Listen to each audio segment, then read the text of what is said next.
بسم الله الرحمن الرحيم.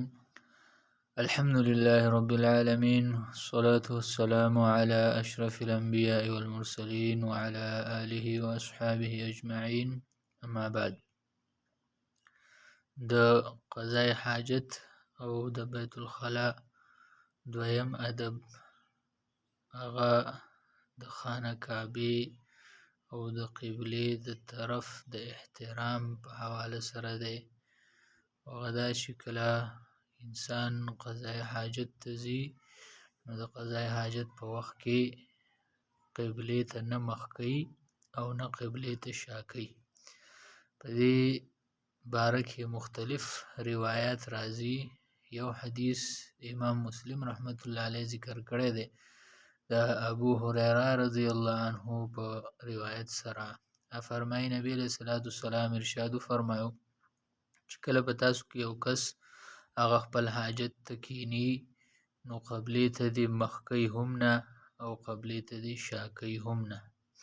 او دا د خانه کعبه د طرف احترام دی، د هغې ادب دی.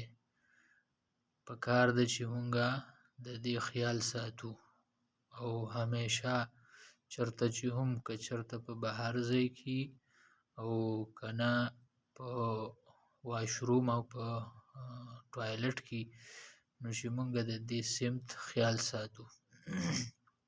بهر ځای کې خو اندازه لګول اساني، واشروم او ټوایلټ اکثر خلق په غلط سمت باندې جوړ کی. نو د کورونو او د بلډینګونو د جوړولو په ټیم کې د دې خبرې مونږه خصوصي اهتمام کوو چې د هغې مخه او یا شا د قبلې طرف ته نه راځي. مطلب قبله په نرخاته باندې نه، مشرق او مغرب باندې. زمونږ نه چونکې مغرب طرف ته دا قبله، نو چې په دې اړخ باندې نه وي زمونږ دا واشرومونه او ټوایلټونه، بلکې د دې نه په دې مخالف سمت باندې جنوب او شمال طرف دی. نو د دې ادب پابندي به پکې بیا کېږي. الله دې موږ له د عمل کولو توفیق راکړي.